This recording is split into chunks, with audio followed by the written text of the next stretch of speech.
Merci d'avoir choisi Antena pour vous informer en ces débuts de semaine. D'abord les titres. Affaire Mamadou Ndala, 20 personnes ont été condamnées, 8 autres acquittées par la Cour militaire opérationnelle du Nord Kivu.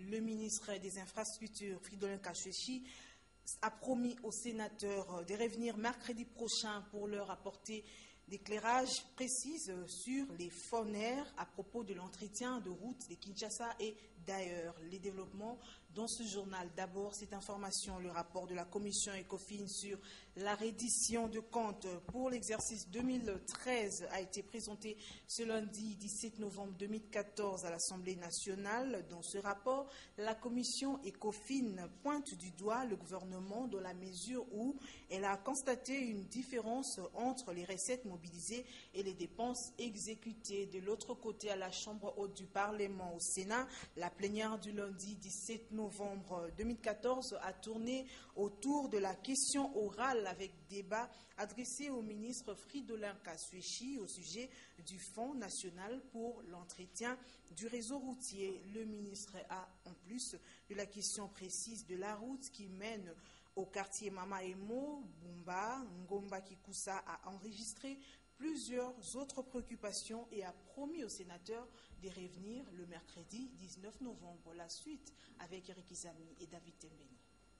Le ministre congolais de l'aménagement du territoire, urbanisme, habitat, infrastructure, travaux publics et reconstruction, Fridolin Kachechi, a été lundi 17 novembre 2014 au Sénat pour une question orale avec débat en rapport avec le Fonds national de l'entretien du réseau routier FONER.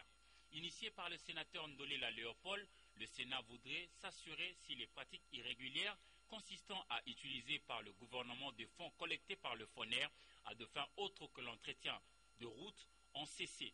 En effet, l'auteur de la question faisait référence à son précédent questionnement de mai 2014 au même ministre pour savoir si les fonds ainsi prélevés ont été restitués au FONER. En plus, la Chambre haute du Parlement congolais s'interrogeait sur les différents travaux d'entretien, de réhabilitation et de construction de routes observés dans plusieurs coins de la République, si et seulement si ces travaux obéissaient à une planification équitable et équilibrée pour l'ensemble du pays et à une programmation nationale. Et les sénateurs, sur fond de l'appel des habitants de quartiers Mamaemo, Lukunga, Bumba et Ngomba Kikusa à Kinshasa, ont relevé d'autres demandes à travers le Congo profond et le ministre a promis de revenir mercredi 19 novembre pour leur apporter la lumière nécessaire dans ces chapitres routiers en RDC. Nous allons quitter le Parlement pour filer à la primature où le gouvernement tient à relancer la filière coton et les secteurs du textile. Le Premier ministre Augustin Matata Ponyo a reçu pour ce faire Monique Giskins, gérante de Visco RDC. Auparavant, Matata Ponyo a présidé lundi 17 novembre 2014 la réunion de la Troïka stratégique. Jean-Louis Miaswekama. La Troïka stratégique s'est réjouie de la fin d'Ebola à Djera dans le territoire de Boendé. Elle a également pris acte de la révision du taux de croissance qui passe de 8,7 à 8,9%. Le Premier ministre a donné des instructions pour le paiement de Caritas impliqué dans la rémunération des fonctionnaires. Dès aujourd'hui, le paiement de Caritas qui intervient dans le dispositif de paye puisse être assuré pour le mois de septembre et d'octobre, aujourd'hui même, de manière à ce que la paye qui vient de commencer puisse aussi se faire dans les zones accès difficiles avec l'intervention de Caritas. Après leurs entretiens aux Pays-Bas sur la relance de la filière coton, le Premier ministre et la gérante du groupe Visco ont échangé sur le secteur des textiles. Le Premier ministre a également eu une séance de travail avec le ministre des Transports et Voies de Communication sur la prochaine mise à eau de l'ITB Kokolo sur le fleuve Congo. Ouverture ce lundi 17 novembre 2014 à Béatrice Hôtel d'un séminaire organisé par la Banque centrale du Congo relatif à la mise en place d'une facilité swap entre la Société financière internationale qui est une filiale de la Banque mondiale. Le but étant aussi de poser des jalons pour un marché domestique de capitaux. Reportage dans Momat et Paulin Kalamba. Le contexte actuel de l'économie congolaise marqué par la stabilité du cadre macroéconomique attesté notamment par un faible niveau d'inflation et de volatilité du taux change, une opération de swap négociée à des conditions mutuellement acceptables devrait a priori contribuer à booster la croissance potentielle. porte-voix de la Banque centrale du Congo, exprimé à l'occasion de ces séminaires sur la facilité Swap Société financière internationale, BCC, et les jalons pour un marché domestique des capitaux. Ce séminaire qui a connu la participation des cadres de la Banque centrale du Congo et d'une équipe de la Société financière internationale, une filiale de la Banque mondiale d'autre part, laquelle équipe qui a conduit les débats a présenté de manière optimale les bénéfices attachés à cette opération swap et a proposé une ébauche de la feuille de route pour le développement des marchés financiers en RDC. La SFI va mettre à la disposition de la Banque centrale des devises. Je crois une première tranche pourra porter sur un montant de 100 millions de dollars.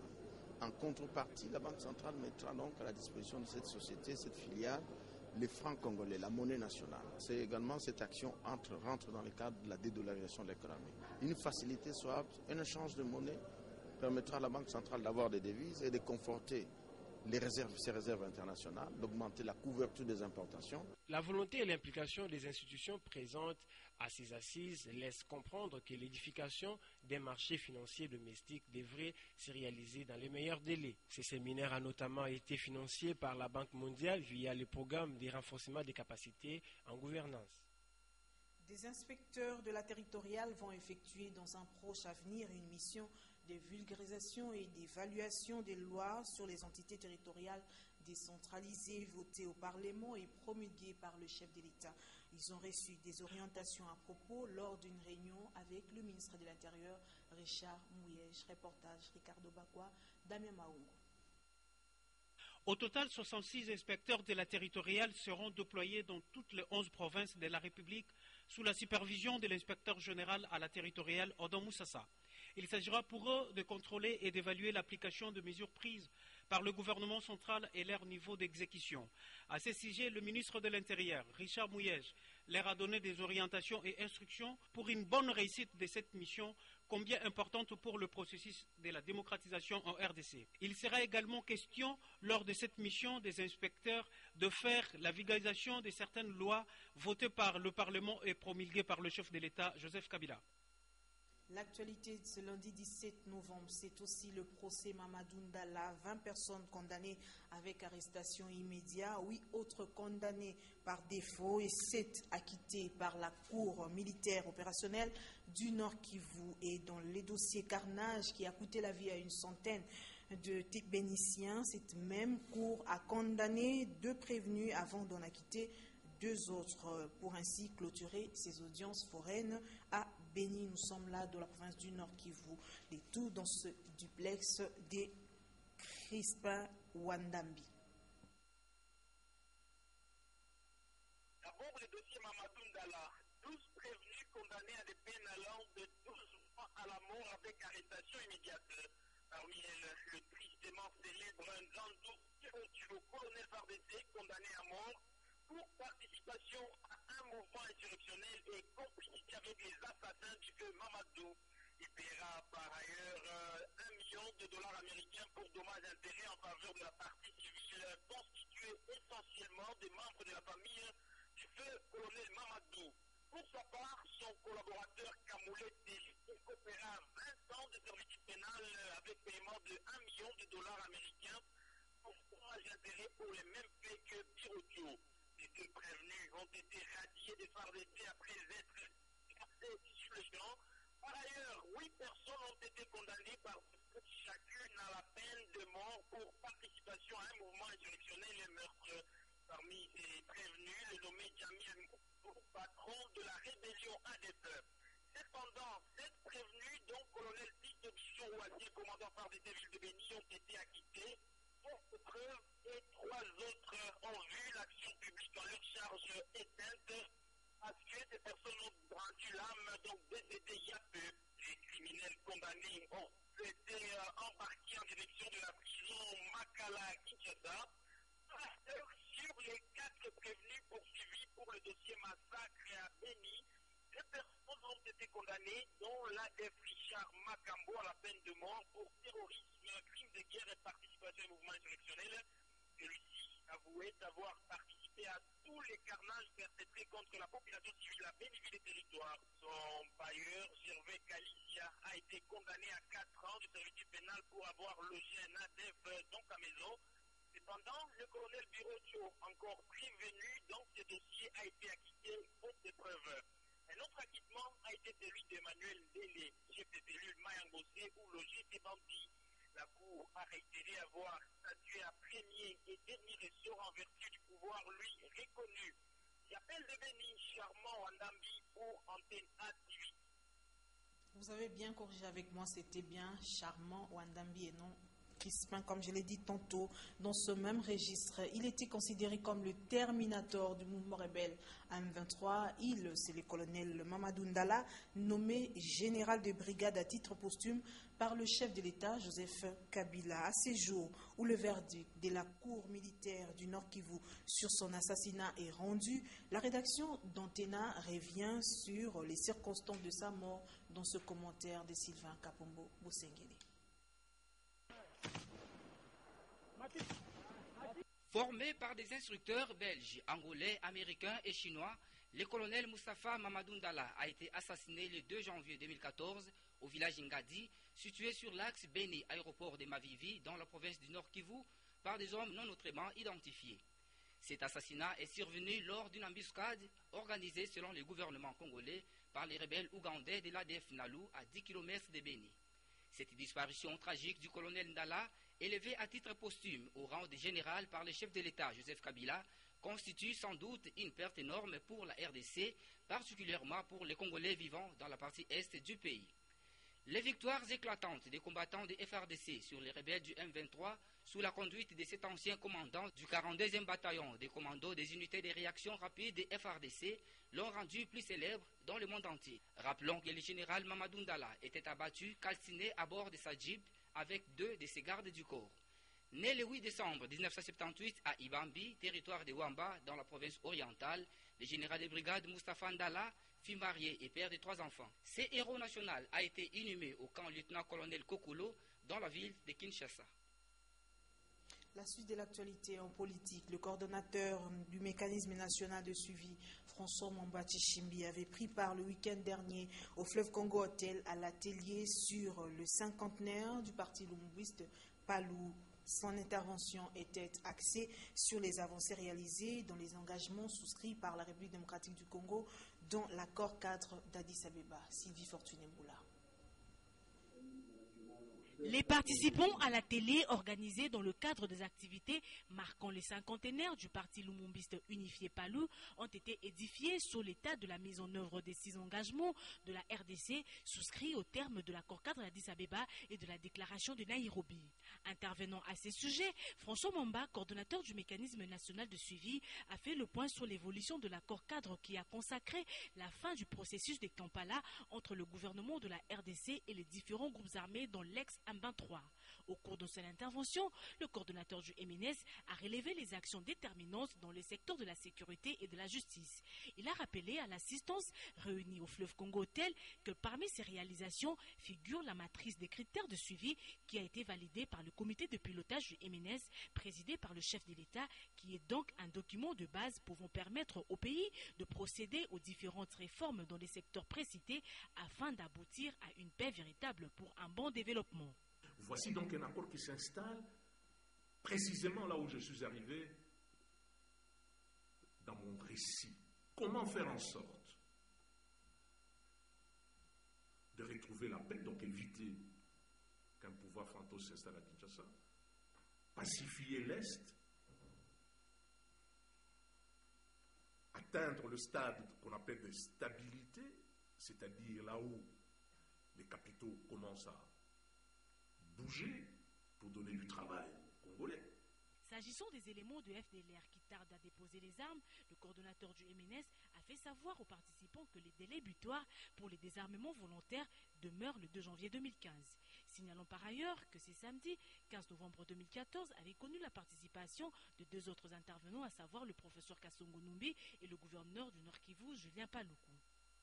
Et puis réagissons aux propos d'une certaine opinion qui pense qu'il y aurait une crise de leadership à l'UDPS. Le secrétaire général de ces partis, Bruno Mavungu, s'inscrit en faux et affirme que ces partis d'Étienne Tshisekedi se portent bien. Ces propos ont été recueillis par Sylvie Fortuné-Moula et Damien Maungu. Non, je ne suis pas de cet avis, parce que certainement beaucoup de voix se lèvent, mais ce n'est pas la première fois. Et ça a toujours été comme ça. C'est un grand parti politique, démocratique. Les gens ont toujours parlé. Peut-être il y a l'impression que les gens parlent beaucoup plus aujourd'hui, mais ils ont toujours parlé. Donc ça ne veut pas dire que nous allons glisser vers une crise, pas du tout. Parce que tout est prévu par nos statuts. Nous avons réalisé il y a peu de jours un meeting avec certains amis des autres partis politiques en Chine. C'était le 4 août. Nous avons fait une marche monstre sur Limete jusque sur Triomphal. Je crois tout le monde a vu que le parti était très bien représenté, même mieux représenté, et que la tournée de Félix dans le deux Kasaï et au Katanga a une fois de plus démontré que le parti reste intact. Vous le savez, c'est depuis le 15 novembre 2014 que le ministre de la Santé, le docteur Félix Kabange-Numbi, a déclaré la fin de la maladie à virus Ebola qui sévissait à Djera, dans la province de l'Équateur. 40 jours ont suffi pour réussir la riposte. Le temps fort de cette riposte dans ce commentaire de Patricia Bassois. Déclaré officiellement au mois d'août dernier, le 7e épisode de la maladie à virus Ebola est arrivé en République démocratique du Congo au moment où 3 pays africains en étaient déjà victimes. Après analyse des 8 échantillons relevés sur terrain, l'Institut national de recherche biomédicale, INRB ANSI, vient de confirmer que 2 échantillons sont positifs au virus Ebola. Ainsi, je déclare à ce jour l'épidémie de la maladie à virus Ebola dans le secteur de Djera. La riposte a été prompte grâce à l'implication du président de la République Joseph Kabila et à la collaboration du gouvernement et des partenaires à la santé. Le chef de l'État a demandé que la protection du personnel ainsi que la protection de la population s'étendent à l'ensemble de la province de l'Équateur. Nous allons gérer cette épidémie avec toute la transparence. Mais avons surtout contribué à renforcer le travail qui se faisait déjà. En Bandaka, nous avons travaillé avec le comité provincial pour leur faire comprendre davantage le rôle et les responsabilités de chaque niveau. Nous avons visité le centre d'isolement de l'hôpital à Mekambo et avons revu le mécanisme d'isolement des cas pour le renforcer davantage. La MONUSCO n'est pas restée indifférente. Avec son équipe, elle a porté main forte à la République démocratique du Congo dans son effort de contenir l'épidémie. Les vrais amis, ce sont des amis dans des situations difficiles. On est ici pour la population, pour les villages autour d'ici et pour sauver des vies. Lors de son passage à la tribune des Nations Unies, à l'occasion de sa 69e assemblée au mois de septembre dernier, le président Kabila a promis la création d'un centre de formation pluridisciplinaire. De ces centres sera déployée une équipe d'experts chaque fois qu'un pays africain sera touché par la maladie à virus Ebola. La République démocratique du Congo, touchée pour la 7e fois, elle a non seulement réussi à contenir cette nouvelle épidémie là où elle avait éclaté. La République démocratique du Congo est prête à envoyer de nouveau ses experts dans les autres pays affectés. Le 15 novembre 2014, l'épidémie a été déclarée éradiquée en RDC. Alors, que deviendra Djera après cet épisode noir? Nous avons émis notre réflexion sur base des idées que le chef de l'État nous a dit de construire un centre de santé de référence moderne à Lokolia et une école moderne, faire de Djera un îlot de développement. Plus d'Ebola en République démocratique du Congo, mais la vigilance reste de mise. En éducation, l'ISIPA a soufflé sur ses 39 bougies le week-end dernier. À l'occasion, plusieurs activités récréatives ont été organisées, une façon pour l'ISIPA de fêter cet anniversaire avec faste. Line Bofandomungu, Josène Belebele. Les manifestations marquant le 39e anniversaire de la création de l'Institut supérieur de l'informatique, programmation et analyse ISIPA ont été clôturées le samedi 15 novembre 2014 par une grande cérémonie à l'ISIPA Mouché. Pour Martin Ekanda Onyangunga, ces manifestations symbolisent à la fois des moments de douleur, des hauts et des bas inscrits dans les annales de l'ISIPA. Dans ce monde des circonstances, le directeur général de l'ISIPA a rappelé que la date de la création de l'ISIPA est le 15 novembre 1975. L'ISIPA, a-t-il indiqué, a connu un cursus évolutif car il est à présent à Kinshasa dans 3 sites et une extension est implantée à Matadi au Bas-Congo. Et d'ajouter que les résultats visibles aujourd'hui le sont grâce à la détermination, la ferme volonté et le dévouement de son promoteur, Martin Ekanda Onyangunga. Toutefois, l'impact de l'ISIPA est plus qu'évident à cause de la rigueur de son promoteur, ont fait savoir les anciens, aujourd'hui enseignants de l'ISIPA, lors de leur témoignage, avant d'ajouter que ce dernier ne ménage aucun effort pour faire de cette institution d'enseignement supérieur un espace de génie informatique par une formation régulière dotée d'équipements pour un investissement durable en faveur des futurs cadres du pays. Nous devrons nous interpeller pour savoir si réellement les 39 ans d'âge font 39 ans de l'évolution de l'informatique. Bien avant, le directeur général a émis le vœu de voir l'ISIPA continuer à produire ses propres professeurs, maintenir le partenariat avec les entreprises de la place, ainsi que l'adaptation des contenus de cours aux réalités. Par ailleurs, la journée de vendredi 14 novembre a été marquée d'abord par la rencontre de football au terrain de la RTNC entre les anciens et les nouveaux étudiants de l'ISIPA. Ensuite, le match de basketball au site Mouchi. Et pour lier l'utile à l'agréable...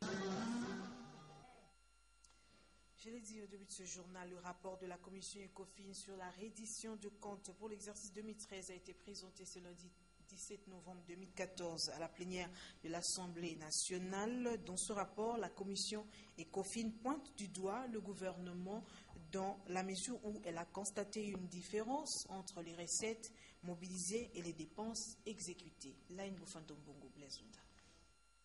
Selon les rapports de l'ECOFIN, il ressort que l'exécution des comptes du budget du pouvoir central de l'exercice 2013 comporte d'énormes faiblesses de gestion et que le solde des trésoreries de cet exercice budgétaire s'élève à 61 milliards de francs congolais. Un déficit qui inquiète dans la mesure où, pour un budget voté en équilibre, expliquant dans le rapport, le taux de réalisation des recettes se chiffre à 62,2% contre 63,69% d'exécution des dépenses. Par ailleurs, le taux d'exécution des budgets annexes se chiffre à 19,50% et celui des comptes spéciaux à 82,40%. Le déficit budgétaire 2013 est de 104 milliards de francs congolais a été couvert par la marge de trésorerie de 2012. Quant au solde des trésoreries 2013, le montant s'élève à 61 milliards de francs congolais. Les documents de la Commission économique et financière indiquent que la Cour des comptes n'a pas été en mesure de faire la déclaration générale de conformité au regard de la mauvaise tenue et de la production tardive de la comptabilité publique. Voilà pourquoi l'on a imposé l'application du règlement général sur la comptabilité publique et du plan comptable, ainsi que la tenue régulière et la production de comptabilité. Voilà qui a occasionné la différence entre les recettes mobilisées et les dépenses exécutées. Face à tous ces problèmes, l'ECOFIN a dressé toute une liste de recommandations à soumettre au gouvernement et à l'Assemblée nationale. À l'exécutif national, la Commission demande de respecter scrupuleusement la loi des finances publiques dans ses dispositions relatives au principe de sincérité budgétaire et appliquer les calendriers de sa mise en œuvre. Nous allons parler sport dans ce journal. Les Léopards de la République démocratique du Congo qui ont brillé de mille feux à la 13e Coupe d'Afrique de tennis Congo-Brazzaville 2014 ont bénéficié d'une réception au cabinet du ministre des Sports Banza Mukalaï ce lundi 17 novembre dans l'assistance Patrick Borel-Mukendi et Rigo Moulopo.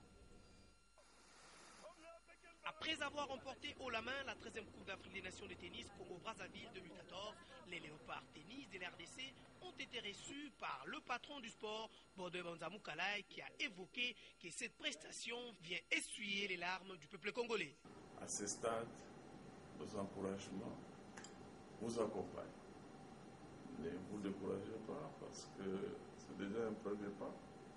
Être champion d'Afrique, ce n'est pas une mince affaire. Nous souhaitons que vous teniez la barque. Les comités de la FECODELAT comptent garder cet élan dans les compétences à venir si et seulement si les décideurs viennent à la rescousse de la petite balle jaune. Nous a fait une heureuse surprise également. C'était une très grande nouvelle, non pas seulement pour les tennis, mais pour les autres fédérations. Que grâce à ces efforts, notamment du gouvernement, et bientôt l'ensemble des fédérations vont être inscrits pour qu'ils puissent avoir une ligne budgétaire, de manière à avoir le moyen de fonctionner, le moyen de soutenir et de promouvoir les sports en général dans un pays comme le nôtre qui est une nation sportive. Au sortir de cette rencontre, le numéro 1 du sport, Banza Moukalai, a rapporté les messages du Premier ministre Augustin Matata Ponyo qui stipule que dans un futur proche, toutes les disciplines reconnues par l'État vont bénéficier de l'appui financier du gouvernement congolais. Plusieurs golfeurs venus de nations différentes ont participé au 35e championnat du golf organisé au Katanga dans la province, à Lubumbashi, voulais dire, dans la province du Katanga. Patrick. Cet homme ému, sur qui on déverse un verre de bière, est l'un des gagnants du 35e Open international du Golf Club de Lubumbashi, qui s'est déroulé du 30 octobre au 2 novembre 2014 à Lubumbashi, dans la province du Katanga. Ces représentants de la RDC a, quant à lui, fait piètre figure. Plus d'une centaine d'athlètes venus d'une dizaine de pays, notamment Zambie, Afrique du Sud, États-Unis, Grande-Bretagne, ont, durant 3 jours, rivalisé d'ardeur au cercle épique de Lubumbashi.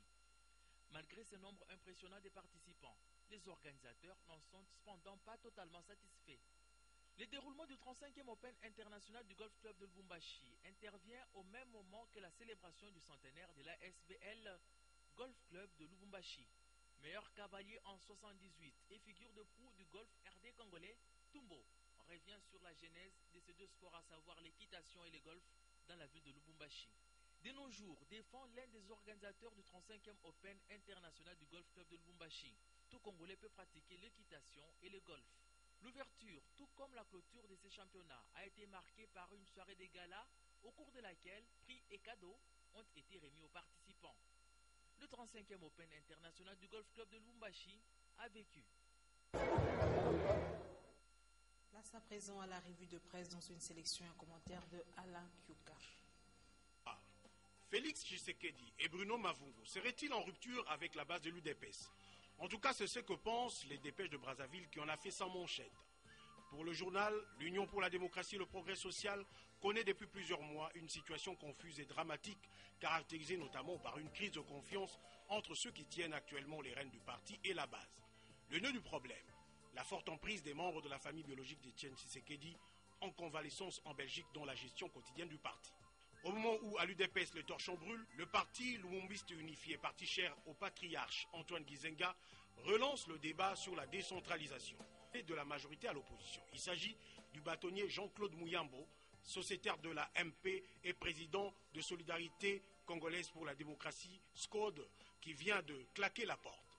L'information est livrée non seulement par la prospérité, mais également par le phare, qui se demande si la campagne contre la révision de la Constitution serait désormais interdite en RDC. Évoquant le feuilleton J.C. Mouyambo, ce quotidien précise que le coup de colère de cet ancien sociétaire de la majorité présidentielle découle du refus des autorités provinciales du Kassai oriental de laisser atterrir samedi 15 novembre l'avion à bord duquel il venait d'embarquer à Lubumbashi pour Mbujimayi où il devait tenir un meeting.